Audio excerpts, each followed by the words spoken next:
Bismillahirrahmanirrahim. Avec les malheureux événements autour de Al-Aqsa, beaucoup parlent de la mosquée avec imprécision. Alors j'ai décidé de faire cette vidéo pour vous la faire découvrir en détail. Après avoir visionné cette vidéo, vous ne vous tromperez plus sur le troisième lieu saint de l'islam. Aussi n'hésitez pas à la faire découvrir en partageant cette vidéo. La première chose qu'il faut préciser avec force, c'est ceci, parce que beaucoup font l'erreur. Le dôme du rocher, Qubbat al-Sakhra, que vous voyez ici, ce n'est pas la mosquée Al-Aqsa. La mosquée Al-Qibli non plus. En réalité, ces édifices font tous deux partie de Masjid Al-Aqsa. Car la mosquée Al-Aqsa, c'est tout ce qui est entouré de cette muraille.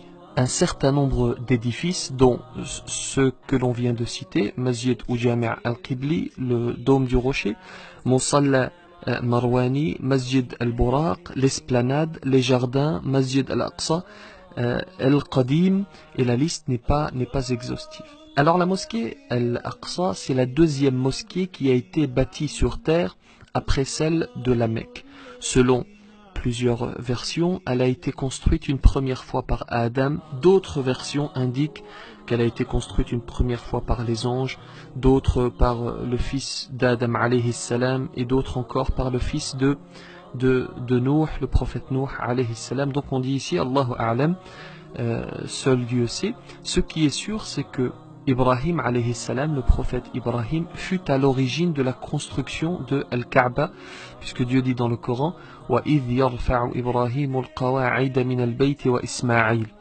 Et d'après une tradition prophétique authentique, 40 ans après ceci, 40 ans après le fait qu'Ibrahim alayhi salam a mis en place Al-Kaaba, les descendants d'Ibrahim, et parmi eux le prophète Yaqub alayhi salam, le père de Youssouf, que la paix soit sur lui, ont construit la mosquée Al-Aqsa. Ensuite, elle a été reconstruite et rénovée au fil des siècles. Il y a eu notamment des tremblements de terre, des incendies, et puis à chaque fois, elle a été rénovée ou reconstruite. Vous savez que une prière, lorsque vous faites une prière à la mosquée de la Mecque, cela vaut 100 000 prières. Lorsque vous faites une prière dans la mosquée du prophète, que la paix soit sur lui à Médine, elle vaut 1000 prières. Et ici, à la mosquée Al-Aqsa, une prière y vaut 500 prières. Ce fut la première qibla des musulmans. Lorsque la prière a été révélée, ils priaient en direction de Jérusalem, ceci pendant 16 mois, jusqu'à ce que Dieu décide de changer Al-Qibla, lorsqu'il dit dans le Coran قَدْ نَرَى تَقَلُّبَ وَجْهِكَ فِي السَّمَاءِ فَلَنُوَلِّيَنَّكَ قِبْلَةً تَرْضَاهَا فَوَلِّ وَجْهَكَ شَطْرَ الْمَسْجِدِ الْحَرَامِ. 16 mois après, eh bien, les musulmans ont changé de Qibla, de direction, et ils prient depuis vers la Mecque. C'est dans cette mosquée que le prophète Mohammed, que la paix soit sur lui, a présidé la prière avec derrière lui les 124 000 prophètes. Puis il a fait l'ascension. Dieu dit dans le Coran Subhanalladhi asra bi'abdihi laylan min al-masjid al-haram ila al-masjid al-aqsa alladhi barakna hawlahu linuriyahu min ayatina. La ville de Jérusalem est construite sur 4 collines. Sur l'une d'elles se trouve la mosquée Al-Aqsa. Elle est située précisément au sud-est de l'ancienne ville de Jérusalem. Elle est établie sur une surface de 144 000 mètres carrés et elle peut accueillir jusqu'à 500 000 fidèles. Elle fut la plus grande mosquée jusqu'aux années 60, avec l'extension des mosquées de Médine et de la Mecque. Ces deux mosquées ont donc surpassé la mosquée Al-Aqsa en termes de superficie et d'accueil des fidèles. On y accède par 15 portes, certaines sont ouvertes et d'autres sont fermées.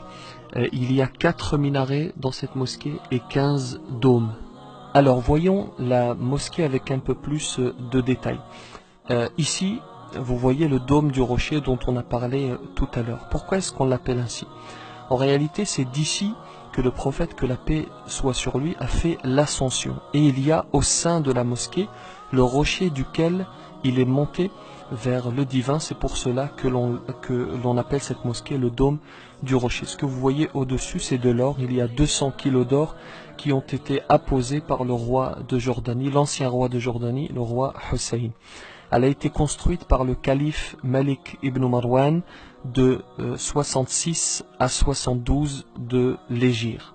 Alors, Al-Masjid Al-Qibli ou Jami' Al-Qibli, avec un dôme en plomb, elle peut accueillir jusqu'à 5500 fidèles. Elle est située dans le sud de la mosquée, dans la direction de la Qibla. C'est pour cela que l'on appelle cette mosquée Jami' Al-Qibli. C'est ici que se tient l'imam pour faire la prière de Jumu'ah, le prêche du vendredi, et pour faire les prières. Et c'est Omar ibn al-Khattab, le calife Omar ibn al-Khattab, qui est à l'origine de cette mosquée. Ensuite, il y a Masjid al-Aqsa al-Qadim, une mosquée souterraine, qui fait à peu près 1500 mètres carrés. Elle peut accueillir à peu près 1000 fidèles.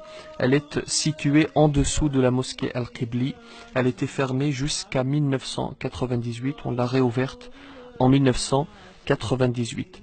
Ensuite, il y a une autre mosquée souterraine, Al-Musalla Al-Marwani, qui est établie sur à peu près 4000 mètres carrés. On l'appelle comme cela en référence au calife Abdul Malik ibn Marwan.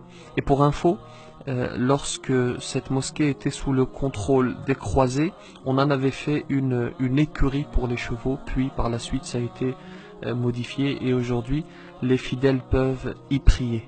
Il y a une autre mosquée souterraine, la mosquée Al-Buraq al-Sharif. Alors le prophète y a attaché sa monture Al-Buraq, c'est pour cela que l'on a appelé cette mosquée Al-Buraq. Il y a également d'autres choses, il y a le musée islamique, il y a la porte de Al-Rahma Al-Tawba, il y a Dar Al-Hadith. Vous voyez que la mosquée en réalité ne se résume pas uniquement au dôme du rocher ou à Masjid Al-Qibli. Voilà. Merci pour votre attention. N'hésitez pas à partager cette vidéo pour que le maximum de francophones puissent connaître avec précision le troisième lieu saint de l'islam.